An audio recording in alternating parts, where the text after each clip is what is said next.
Welcome to the 43rd annual Runoffs from Topeka. Last year in Mid-Ohio in GT1, the action started. It was fast and furious. Up front, pole sitter Lou Larima and his Olds Cutlass had the early lead, but soon Trevor Hopwood and the Corvette went by.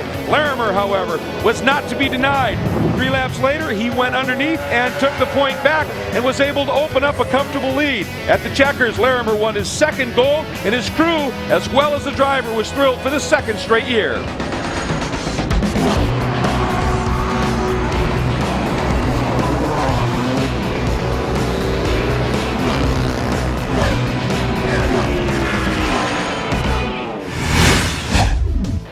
Joey Scarole loves SCCA's GT1 category. In fact, he just loves running ground-pounding horsepower cars. He only ran enough races to qualify for the Runoffs this year, but he also ran American GT, and he also ran some Trans Am and was a front runner in every one of those classes. He'll surely be a front runner here at the Runoffs. But he's going to have to deal with a guy named Phil Lasco. He was the 1997 T1 gold medalist in a Ford Mustang. He just upped the horsepower, and now he's running GT1 and had a great season as well with 3 wins.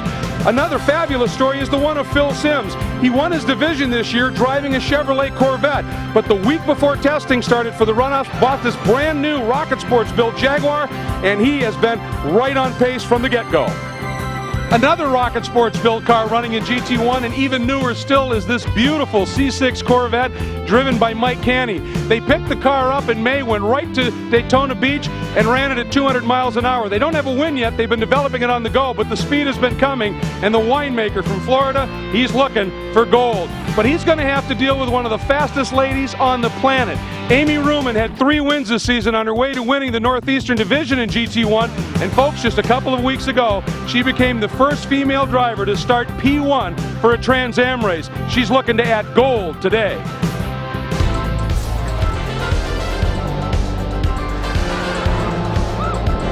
It is the 43rd year that the Sports Car Club of America has contested their national championships. After a season of national level divisional racing, the top finishers in the division have come for the first time ever to Heartland Park, Topeka to determine who is the best. And today, that will be determined in Grand Touring 1, GT1. Welcome to Heartland Park, Topeka, everybody. I am Greg Kramer, joined by Dan Binks. We're going to have John Bizignano and Mike Johnson covering the action for you down in pit lane. And action is what this one should be. GT1, the big horsepower, basically the closest thing to Trans Am for a reference point that you can make. These cars incredibly powerful, and on this track, it is going to be very, very interesting to watch. And Danny, we've had some rain, the track is cool, the weather's iffy, and a lot of horsepower. What are they looking at? Well, this place is 2 critical places for these big cars. Down the front and down the back. Try to straighten them out and make them as fast as you can. Through all that other stuff, kind of get through the twisty bits, get her straightened out, and drop the hammer. Tell us a little bit about GT, in particular, GT1. Well, these GT1 cars are all tube frame chassis, purpose-built race cars, double A-arm front suspension, straight axle rear suspension, just big hot rods. Big hot rods. I like that a lot. For more information on what's going on in GT1, let's get down to the pits first with Bizignano. Hey, John. Well, you mentioned Trans Am, and Michael Lewis was always very competitive in Trans Am. He certainly knows how to pedal this gorgeous Jaguar. But remember last year, he had to qualify way up front, but then he had to start in the very back of the grid. He had a wonderful drive up to 4th position through the field, made for some great television. But this year he says, Biz, all I want is to be first on that podium. Let's go down to Mike Johnson. Well, Bill Gray just fired up this beast from Jim Durhog, and I can tell you I can feel the rumble in my feet. This is a beautiful Corvette. He won the Runoffs in 1998, but this weekend he said, you know what, I'm just having so much fun running with my son Sean, who qualified 3 spots behind him. Well, guys, Dorsey Schrader earlier in the coverage of the A sedan race used the term WUMA, and this one is all about monster WUMA.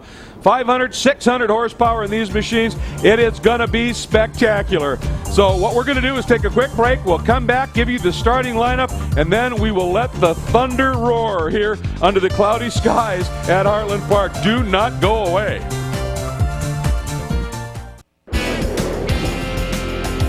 Welcome back to Heartland Park, Topeka, and although it's still not raining, it is thundering here as the GT1 cars have fired up those motors and are out on their pace lap.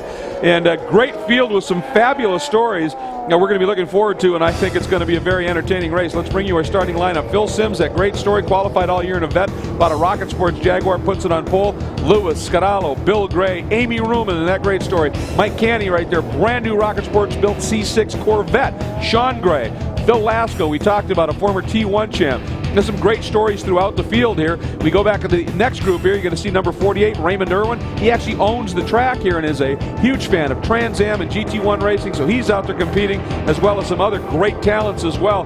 Just some absolutely fabulous stories. And actually, for a little bit more on some of those stories, check in with Mike John. Track owner gives him a advantage because he owns the track. He can run here any day he wants. But what he's done is amazing here. He came in, completely repaved the entire road racing facility, 2.5 miles. He added some beautiful garages, a new welcome center, and a scoring building. We've had such a great time. They've been excellent hosts to us. We look forward to coming back next year. Over to you, Biz. Hey, keep an eye on this 09 car. It's driven by a young man named Sean Gray. Now, this car won the championship in the hands of his father, Bill, back in 1998. But Sean is about 2.5 seconds off the pole position. Kind of shows the technology development in those years between when his dad won, actually dominated the race. Sean felt that he left some time out on the track during practice and qualifying. Look for him to push very hard towards the front in the opening laps. Well, and he had 3 wins in his division this year, so he can get the job done. Plus, he lived a dream. A couple of weeks before this race, Raymond Irwin also has been instrumental in keeping the Trans Am name alive. Had 2 races here during the course of the season, and Sean Gray was able to run one of those Trans Am races. What a day for him. Let's get back down to Mike. Yeah, Greg, I got a late-breaking story on Joey Scarole. They came here a few weeks ago with a small motor, the 310, which actually gives them a weight break. They were really fast, had the fastest lap. They came for the runoffs thinking if they went to the bigger motor and a little more power, they'd be faster. It didn't work. So what they've done, after the last qualifying session on Thursday, they put the small motor back in, took the weight back out. The big motor put the power down too hard, just got a lot of wheel spin. So now they think they have a very fast car. The only downside is they went out on a grooved slick tire. Everybody else in the field's on slick. I think that's going to be a disadvantage to them. Well, I think if it's as dry as it is, that's the case. But with the cool temperatures, and Danny, especially if it starts to rain, that smaller engine and a little bit less power, and that lack of wheel spin could really help. Yeah, the 310 engine makes good power. The 335 makes maybe 30 or 40 more horsepower, but you have to add 50 or 75 pounds, and it's just not worth it. But that groove slick versus an actual slick, track's pretty dry right now. Offline, it's still a little damp in spots, but on the dry line, you're right, he could be at a real disadvantage. It is about to let loose. You see the back end step out as 650 horsepower gets delivered through the axles, and Simms just jumps away. Then a good move there by Lewis, but up from the 3rd row, Mike Canny. What a start in that brilliant blue vet. Oh, and bumping Scarole and Bill Gray side by side. Already the grinding starts. Yeah, that C5 looked like it made, or C6 made a great start up to 3rd. And yeah, 6th spot through here. Just a great move, and both he and Bill Gray, that light blue Corvette, able to get around Scarole, and that may be a function of the grooves on those tires, not able to get that power down quite like they wanted. Yeah, we saw a couple of guys get big wheel spin. Lewis got big wheel spin and lost a little bit, and a couple of the other guys back through the pack did the same thing. Now, Lewis is a champion in this class in 1995. He's also won 3 GT3 gold medals, and of course, this last year and this year, he's been running almost the full American Le Mans Series campaign in a prototype, so he drives about anything. Look at Scarole right now, though, trying to hound these guys, and Bill Gray trying to get around the outside. That brilliant blue Corvette and that light blue Corvette going side by side, and Scarole gets underneath Gray in that light blue Corvette, so Scarole's Toyo Tires car moves past, picks up a spot, back in the 4th. Yeah, Gray got outside there in turn 6, got the tires wet, and those guys just left. And here we see 2-3 wide here. And the second red Corvette in your screen, that is Amy Ruman, who is having a good race with Sean Gray right now. Amy sitting in the 5th spot. Ooh, she got out wide, and that's it. So we talked about 2 wide, the track damp, and maybe a little dirty, Danny, and around she went. Yeah, she got offline there, and we've seen that in the past. Oh, somebody else really close there. Offline in the bus stop there is horrible, and there's nothing you can do. Here goes Gray. He had a great move there. Wow, Sean Gray following his dad, saying, all right, Dad, I'm just going to follow your lead here, see what happens. And he went by both those guys, so a great move there. Scarole leading this queue, if you will. Then it's Gray, then it's Sean Gray, Bill Gray and Sean Gray. That, the white car, the Camaro, is Sean. And boy, is he having a good early run. Yeah, he said he was really going to push hard early, and maybe he is on soft tires, and he's really going. And there we go. Amy Ruman has gathered it back up, and she is back underway. So, boy, now she has got her work cut out for her, though. Spin that early, pretty much the whole field streamed by her. Yeah, after that qualifying of last week in the Trans Am race, she's going to be disappointed with this, and just got offline, and around she went. And really lucky here somebody didn't run into her. Yeah, absolutely. Look at it from the tails away here, and just out too far. It's cold and wet. Yeah, and you can just feel the cars going by, and she knows she's going to be out in the back of the pack here, maybe 10th or 12th, and not much she's going to be able to do about it. Now, the one thing she does have here is, along with Sean, and maybe I think Joey ran it as well, a little bit more track time because of running that Trans Am race close up. But that said, the conditions for that Trans Am race, it was in the 80s, sunny, so about as different as it could be. But here, this battle is shaping up as Mike Lewis, even though he had a little bit of a problem on the start, he has reeled in Phil Simms and is really taking it to this guy. Yeah, Lewis said that he wasn't able to get the soft tire, so he was on a medium compound tire. And as the runs go on here, I think he will probably catch up to Simms pretty easy. Simms told me after qualifying, after the second or third qualifying session, he said he had a nice conversation with Paul Gentilozzi, who owns Rocket Sports. Paul gave him a couple of trick setup items on that car, and he promptly went out and threw down a very quick lap when they got the car dialed. So Mike Lewis doing a nice job. This too, a Jaguar, and he is staying real close. Yeah, he's putting the heat on them. These cars are basically the same downforce package. I think one's just a couple years newer car, but not much change there in the bodywork. And man, it looks like Simms' car has great power. Oh, it just hooks up coming out of that last turn, and really strong down the straight. Those two now have opened up over 10 seconds on the rest of the field, which is this battle. Scarole, then the family Von Gray in 4th and 5th. And it is Dad Bill in a blue Corvette, son Sean in the white Camaro. Sean Gray in this, basically almost 10-year-old car is doing an impressive job. He is indeed, and a little bit further back in the pack, you see the number 83 Camaro right behind Ray Irwin. There he is Max Lagott, and Max started almost dead last. He had brought his Corvette, was going to run that, ran it in the Trans Am race, and had a huge shunt, and went back to his old Camaro, that Hypermax Engineering Camaro, and he's down underneath Ray Irwin, and Max is able to slice through. Max won the pole and the gold in 96, and got the gold medal as well in 97 in a great battle with the guy who's running second right now, Mike Lewis. So Max Lagott on the move. Yeah, Max runs a lot of Trans Am races over the years. We raced against him. Him and his dad work on their car. And not a really high budget team, but they do a great job with what they have. And tremendous talent. Max Lagott can drive the wheels off these cars. But one thing we saw from him as we take a look here at Ray Irwin, right behind Max now in that battle, is that, as you said, not a lot of budget, so they try and make parts live for too long. Had a lot of DNFs, but he would always qualify very well, give the Trans Am bigwigs a lot of fits. He's coming through the pack.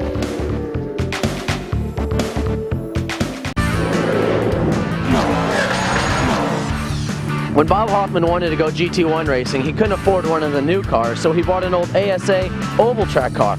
Bob, what did you have to do to convert an oval track car to a road racing car? Well, the body we widened about 4 or 5 inches. Then we did the interior, moved the seat and pedals and everything over 6 inches, and built a new engine for it, high compression. Now, before you raced at Mid-Ohio, that was primarily a right-handed track. This, Heartland Park, being more of a left-handed track, will that suit the kind of oval characteristics already built into this car? The amount of time I had on the track, it seems to work real well in the left-handers. All right, well, best of luck and have a great weekend. Thank you. Well, you get a little wedge, a little stagger in that baby, and especially through that carousel, it ought to be real strong. And you can see he had a couple of top threes in the Central Division, and qualified and is running right about 21st, so sort of holding station right now. But he's at the runoffs, and he's having a great time. Let's go back up front, and Mike Lewis just set the quickest lap of the race, as you have seen, and he is definitely in spots. I think in the twisty stuff, he's a little bit stronger than Simms is, but boy, like you pointed out, that motor in Simms' car looks awfully effective. Yeah, he really gets off the corners and opens it up a little bit down the straights. I think Lewis's tires are coming in. As we said, he started on those a little bit harder compound, and that will turn into the big story, I think. as Dorsey likes to say right now, Sims' car's handling real well on the straights. Yeah, and it's always nice when they handle on the straights. I mean, basically, these things are, you know, small block Chevrolets with a tongue depressor as if they were a boat. You know, they just really let it rip. I like that. Get them straightened out, put the hammer down, and go. And Lewis working them over right now. They've opened up now a 15-second margin over the rest of the battle. There's Mike Canny. That is the number 876 car running in the 8th spot. And Canny having a great battle. Oh, that's the 0-5 of First Hand.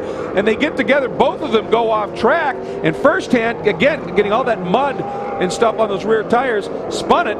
Half spun it, gathers it up, and he's going to be able to continue. Canny goes by, but they were just side by side. That's good, hard racing. Yeah, you just lose a bunch of spots if you get offline. Take another look at it here as they came in there. It was just some good aggressive racing, and side by side into the bus stop's tough. Yeah, I just don't think they saw him and then bumped into each other, got them offline, and both of them in the mud. 2, 3, 4 cars go by. Little lazy slide here.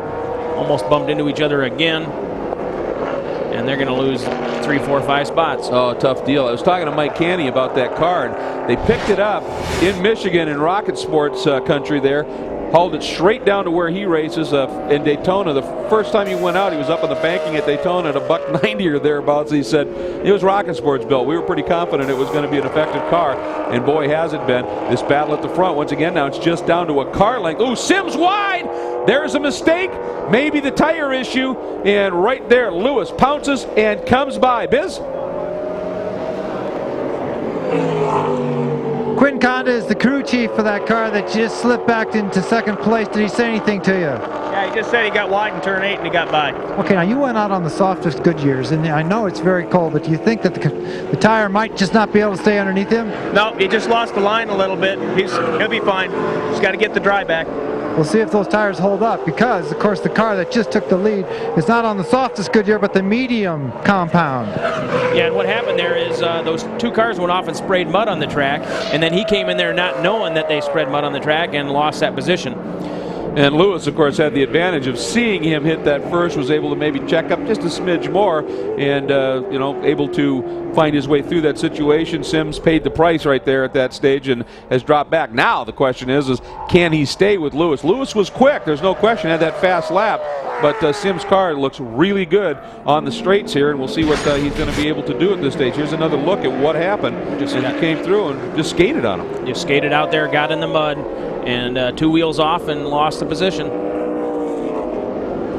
Tucks right back in behind Lewis and going to try and fight another day, as it were, here and stay with him. Meanwhile, now they're coming through traffic. There's the 06, Bob Hoffman. We just had that great feature on, and Bob doing a nice job just making sure he gave them plenty of room to come through. And that's where it can get a little dicey, because you want to be a nice guy, move off line, let the leaders through, but you do that, you get on that cold, wet pavement, and you can end up creating some problems. Hoffman doing a stellar job.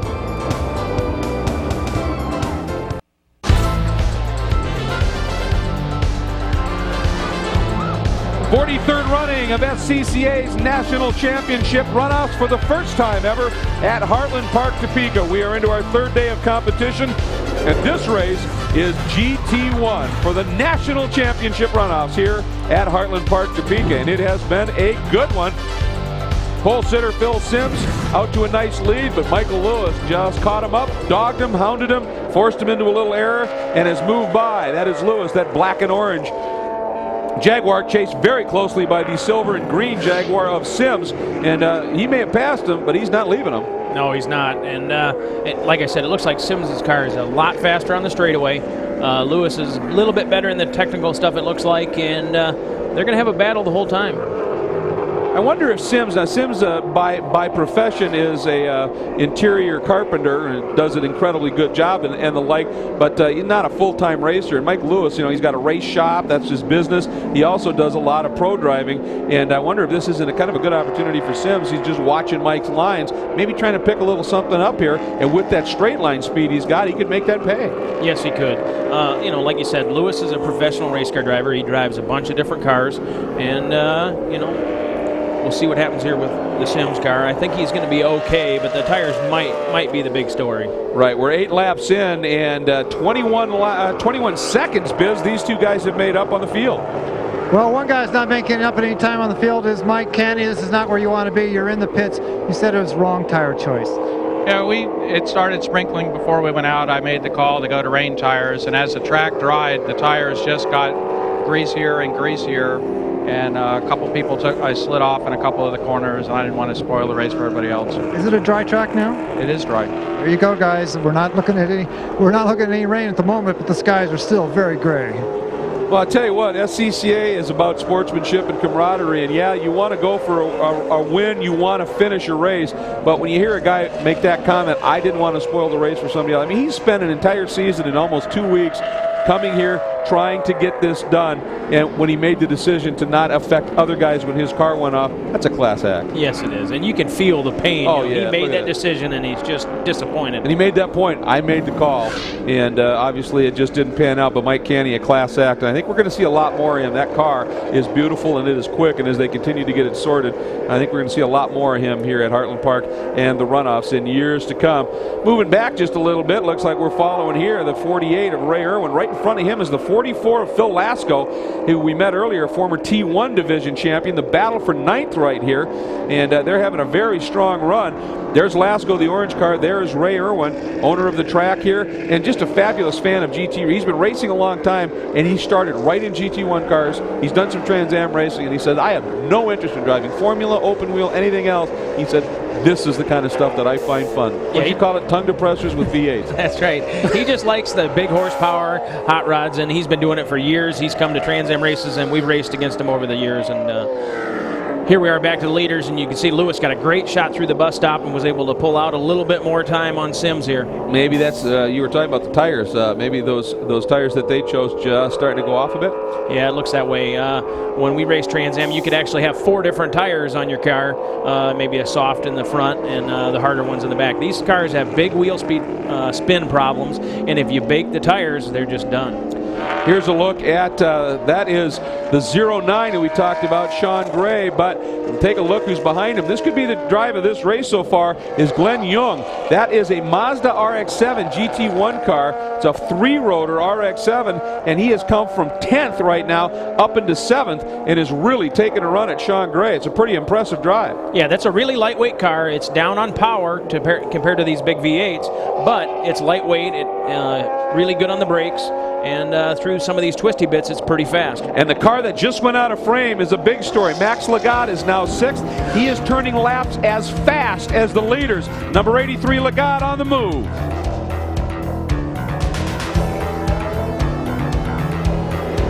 Lagott. Welcome back, everybody. Just to give you an update as to what's unfolded so far in the race.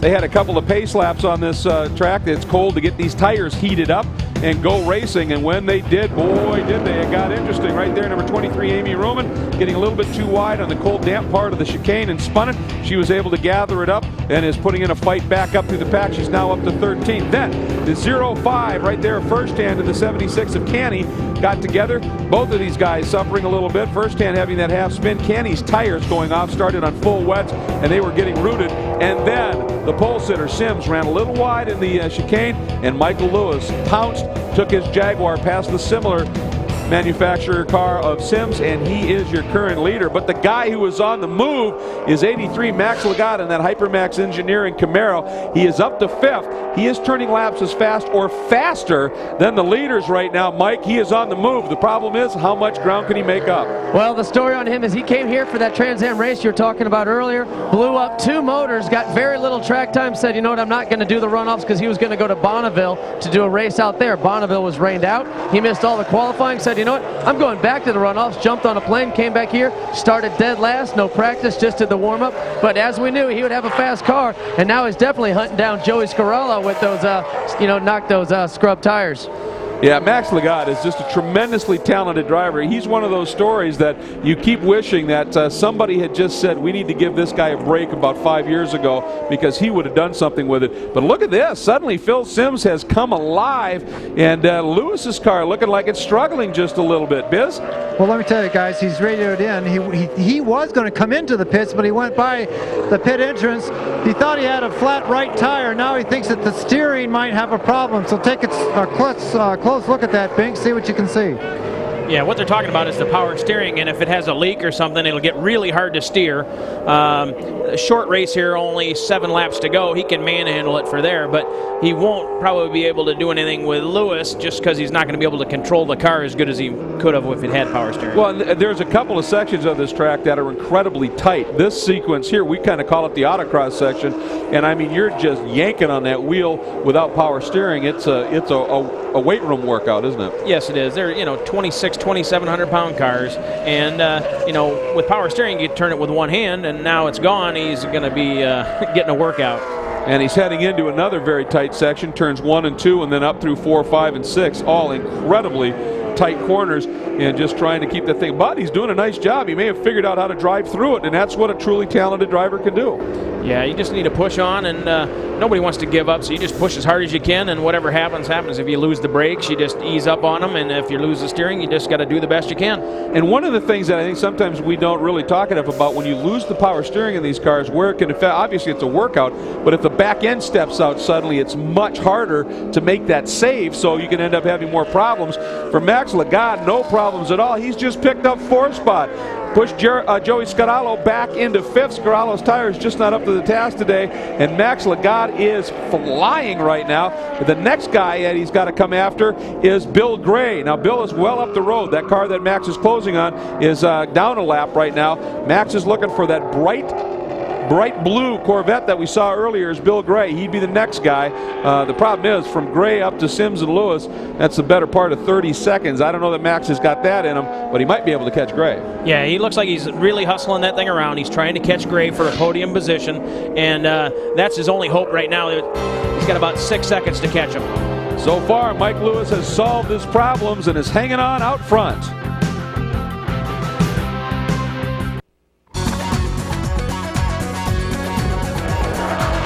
We are back as we have 5 laps to go in our GT1 National Championship runoff here at Heartland Park, Topeka. It is still Mike Lewis in that black and orange Jaguar leading the similar Jag of Phil Sims, silver and green. And Lewis now has actually managed to open it up just a little bit. So whatever the problem is, he's thinking right now, boy, am I glad I didn't pit. Yeah, he's glad he didn't pit. What's going to happen here with Lewis is they're getting into traffic, and it's going to be really important to get through clean. Absolutely. Meanwhile, let's check in on this battle. 48 Ray Irwin has now found 10th spot. He is in 10th. Behind him is the number 24 of Doug Johnson out of Maryland Heights, Missouri. And, big attempt move there by the number 19. That is Gene Nicholas, who's having a very solid run. He also ran that Trans Am race. And I happened to talk to Gene after it, and you wouldn't believe the smile he had on his face. He said, I can say now I've raced in Trans Am. He was loving. Oh, and Gray is slowing. Gray is slowing. He was in that bronze medal position. Max Lagott was trying to get to him, and you can see a little bit of steam. Yeah, it looks like maybe the grill got plugged up, and we've seen that in the past, and it looks like maybe it overheated. Oh, boy. And again, if you go off track here, you pull some dirt debris on the track. Even if you're on course, you run through that, sucks it up into those radiator openings and the like. There's a look at Nicholas, really trying to square that last turn off, get that car straightened out, and get on the hammer. My guess is he's on reins or intermediates because he's trying to hit those wet spots on the track, and you can see he's losing a little bit of ground to those guys. I know he was very disappointed with his qualifying time, and was hoping to be ahead of some of these guys. And Ray Irwin is closing in on Phil Lasco here, so this is going to become a battle for the 9th spot. Lasco, that bright orange Mustang, or red Mustang, I guess would be more accurate, than the Corvette behind him. Older chassis, you can tell it doesn't have the flared wheel arches. It's just that ultra wide body style they ran for a while, and he is trying to find a way now by Phil Lasco. Irwin, behind him is Johnson, number 24, and then the all-white number 19 with the red numbers right there is Nicholas. You can see the Mustang has a lot swoopier front, trying to get a lot more downforce, where Ray Irwin's car is maybe more old school and doesn't have the front downforce, but he's doing a great job trying to keep up here. Oh, he is, and you would think this is a track downforce would be really important on, so Irwin hustling that car very, very well right now, as is Johnson right behind him. Johnson doing a superb job. He ended up qualifying back in the 16th spot in that Goodyear Advanced Auto Camaro, so he's motored his way through this field pretty smartly up into 11th. Yeah, he's doing a really good job. I get to drive some of these cars in vintage races now, and it's amazing how much fun they are. Oh, that's just ear-to-ear grin, I bet you. Yeah, a couple times I did it. I actually saw you corner worker and, give me thumbs up and all that stuff. But slip sliding away and just get it pointed straight and hammer down. I say to this day, there is no more fun racing than GT1/Trans Am racing, and you get these guys battling out there.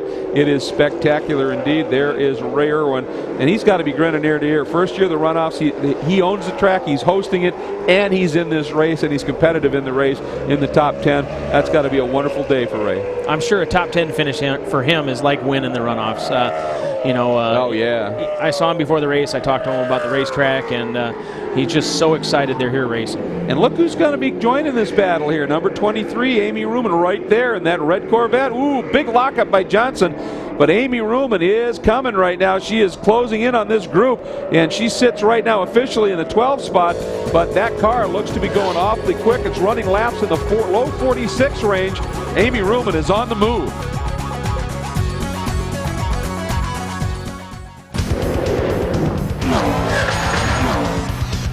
Andy Brown, back to the championships. Just since 1971 was the last time you were here. But this is something I haven't seen on a race car before. Oceans of Mercy. Tell us about that. Oceans of Mercy is an orphanage in Port Elizabeth, South Africa. It was founded about 4 years ago, and we actually funded it 2 years ago. Opened our doors for 13 kids. Sean Collin, a good friend of mine from South Africa, upon return trips, realized what kind of problem there was with HIV in children there, how many homeless kids there were. And he opened the doors, and we took in 13 kids initially, and now we are putting on our first edition. Our philosophy is just one child at a time, because there are far too many of them that need help. And for more information, go to that website. Well, that is an absolutely fabulous cause, and I would say absolutely. And look what happened here. Andy had done a great job, qualified 17th, but very early on, the left front wheel departed the car, and the hub was still attached, or the inside of the wheel was still attached to the hub. It just broke and came off. Look at the dejection. You can see, man, he so wanted to finish this race out and just wasn't able to get it done. But he was here, he was part of the runoffs, and he brought an incredibly special message along, and I think that's really the important part. And he'll be back. He will be. Big story here is the 12 car is actually pulled out to a 4-second lead now. And with 3 laps left, actually 2 laps left now, that's probably what he needs here to try to get a podium finish. Well, exactly. I mean, I think Sims in that tire scenario has played out. Oh, he's off! Mike Lewis suddenly ran a little bit wide. Now, can he keep it going? Keep it going. Sims? I think he held on to the lead. Boy, he had really opened it up, but he's got dirtied up tires, that's for sure. He's got a flat tire, it looks like. It looks like maybe the left front tire is flat. I'm not sure. He locked it up for a long time. Yes, it is flat. Oh, boy. Unbelievable. There's the crew. They can't believe what happened here. Mike's just trying to hang on to it at this stage. It's definitely down, isn't it? It's gonna. Here's where it's going to be bad. Yeah, and he can't do anything with it. No, he's lost the tire. I wonder if that went down and that's what caused him to slide off, or whether it was a result of the lockup, because it just suddenly went wrong on him. Yeah, and he'd been into that corner a bunch of times. I'm surprised. Maybe he did catch him by surprise. He had a flat tire, went off. Yeah, exactly. Well, that puts Sims now back in the lead with just a lap and a half to go at this stage. Watch it again. It looks like it's down, because you can see the left front. Yeah. It's definitely down. Yeah, that's unfortunate. He must have ran over something early on, and that has ruined his day. There's another look at it, and yeah, you can just see it just suddenly, it literally when it went down, it just sucked him right off of the track. And here comes Sims. He got it going before Sims hit, came into that area of the track, but there was no way it was going to hold. Now the question is he going to try and baby it around? They've got 30 seconds in hand over the third place car of Lagott, and believe me, Mike Lewis and Max Lagott have had some wars here at the runoffs over the years. I wonder if Mike's just going to, here comes Max. There's no way he's going to be able to hang on Michael Pitt. And Max Lagott dead last to at least a silver medal. Unbelievable. Yeah, what a run for Max, and what a heartbreak for Mike Lewis. But for Sims, suddenly finds himself looking at a possible gold. Yes, he does. And, that soft tire compound looked like it was a mistake, but now he's just got to cruise one more lap. And he'll put this one in the book. Well, his occupation is a trim carpenter, as he puts it, doing interior carpentry work, and apparently he does it incredibly well if he can buy Rocket Sports Jaguars, and he also is a mighty fine driver. Here comes Max Lagott, and from virtually dead last up into silver medal contention. What a story. And when you take a look at lap times, Max is running laps. He has just run the fastest lap of the race. Lagott has got a 144 flat as Lewis is in, and they're going to at least get a tire put on. He's going to go out and salvage what he can here. But for Max Lagott, boy, if he'd started up in the field a little bit, this would have been interesting. He's just Max Lagott running the fastest lap of the race. He's 20 seconds back here on our last lap. What if would be the story there. But for Phil Simms, hey, he qualified on pole. He's earned this one. Yes, he has. He's nice and smooth. Got about half the track to go. And no mistakes here. He'll be standing on the top of the podium. Meanwhile, Amy Ruman now has come through that battle. You just saw Lasco right behind her. So Amy Ruman has moved into the 7th spot in a great late race charge after that early spin.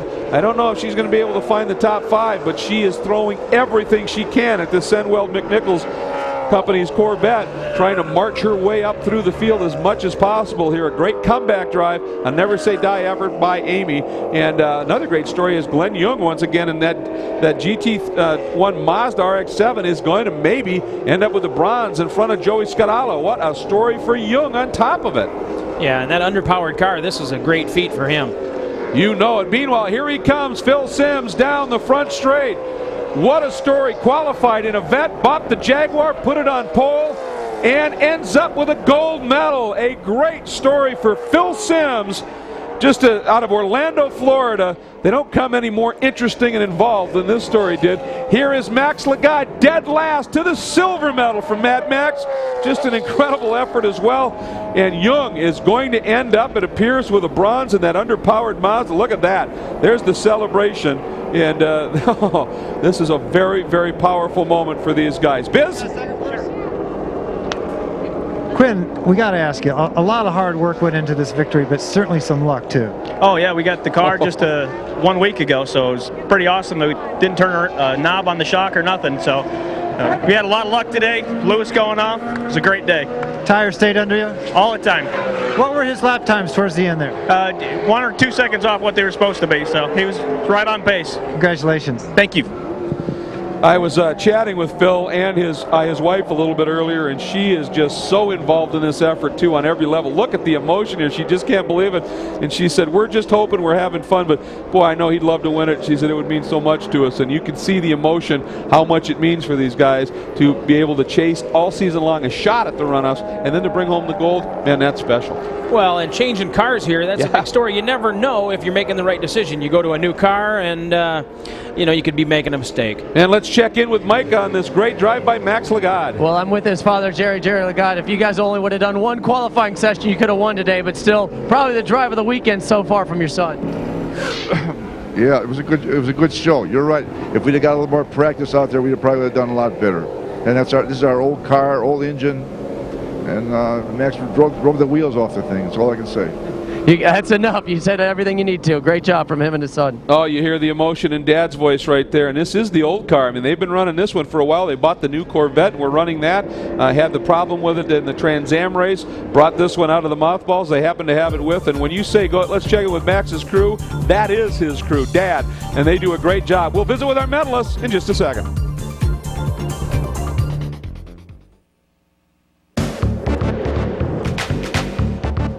Welcome back, everybody. The Grand Touring 1 National Championship has been determined. Phil Simms unofficially gets the gold. Lagott and Young fill out the medal podium. Great stories both. Scarole just for tires. And Sean Gray in the top 5. Let's get right down to Victory Circle.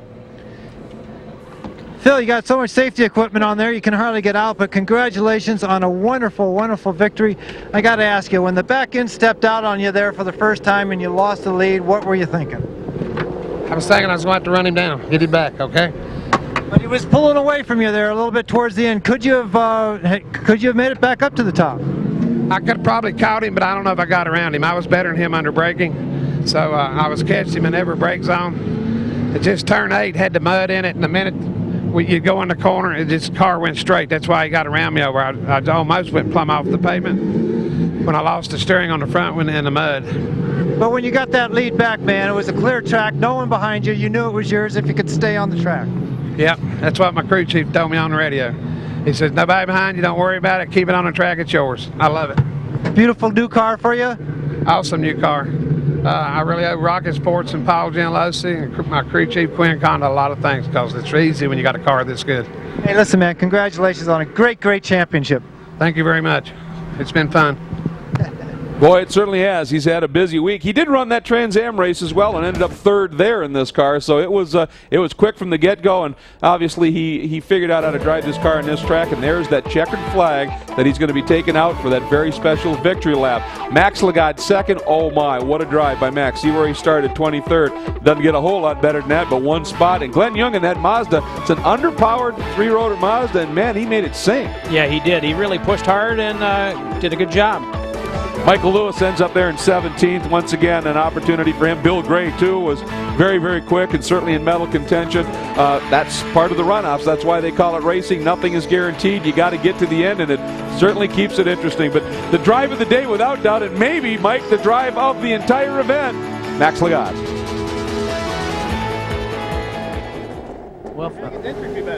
Well, from where I was standing, Max Lagott, you did have the drive of the day. Came from dead last on the grid. Why couldn't you just get one practice session in to maybe start in the top 5? Well, we had trouble from the get-go. We ran a Trans Am on Sunday, hurt both engines in the warm-up and the race, so we decided to go home, try to put everything back together again. The other car wasn't any parts left, so we had the old trusty white reliable Camaro, which everyone loves. We threw an engine in it and came out here and did a warm-up yesterday, and here we are. So, well, you won 2 runoffs before with this car, correct? Correct. Yeah. Now, fast lap of the race you had, the Hoosier tires must have been perfect for you, but I mean, you just got to be thinking, oh, if I just did one qualifying session. Exactly. You know, it was kind of a bummer. We were catching a little at a time, but the Hoosiers, I mean, a good cold track was a tire to have here, and we were able to just keep going through traffic and picking them off. But like I said, too bad we weren't up front to start out with. Well, a great run anyway. Back to you guys. Well, I tell you, that's a great story. Both Danny and I know Max pretty well, and to see him put in a drive like that, well, I'll tell you what, it would have been great to see him qualify. And like I said before, it would have been great a couple of years ago to see somebody put him behind the wheel of a top-flight program, because this kid is fast. Speaking of fast, you don't earn this victory lap and that checkered flag without being mighty quick. And yeah, he had a great car, but boy, did he drive it well. And this moment is one you savor for your entire lifetime if you're a racer, because it means you won gold at the runoffs, and you get that lap of honor. Yes, you do. You spend your whole year trying to get here, and if you put it all together, you get the one lap of pride here, and it really, really feels good. And you saw how deeply that reaches into the family, too. His wife in tears. This is a very emotional moment, and this is something you could treasure for the rest of your days. Phil Simms is a gold medalist in GT1 here at Heartland Park, Topeka, and the runoffs. We'll be right back in just a minute.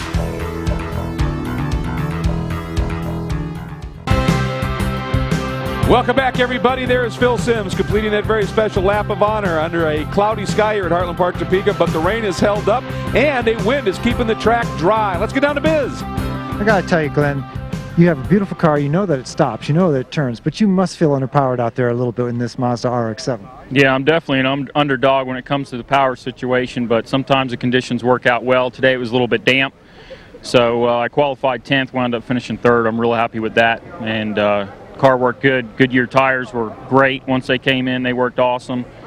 I think this is the first time probably a Mazda's been on the podium at the runoffs in GT1, so I feel real good about that. And just want to thank my family and my wife to take care of everything back home, and my wife for helping me out here, and Redline Oil. Well, Glenn, congratulations on all that, but I've got to ask you, what is the devil's head on top of the car for? What's the story behind that? It's just a good luck charm.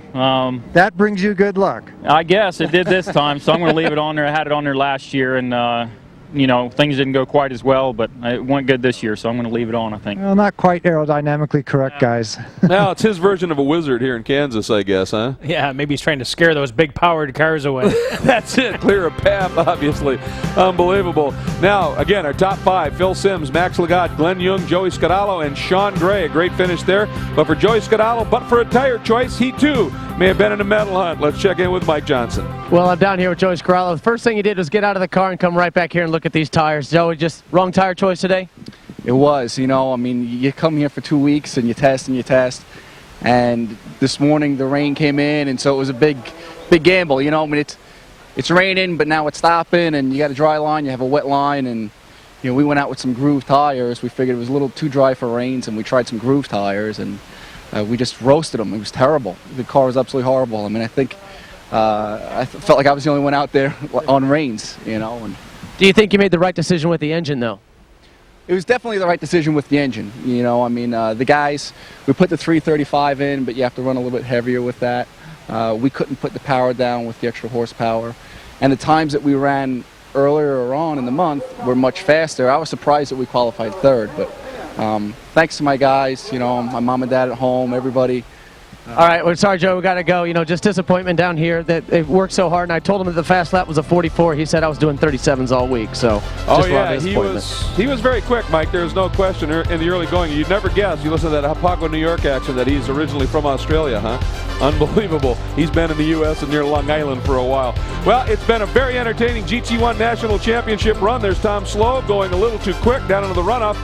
We've had a great one, and we're very happy you could join us here on Speed for the coverage of the GT1 National Championship. For Mike Johnson and John Bizignano down in pit lane, my partner in the booth here, Danny Binks, I'm Greg Kramer. It's been a lot of fun, and it's been emotional. And for Phil Simms, it's been golden. Way to go, my friend. Thanks for joining us, everybody. Take care.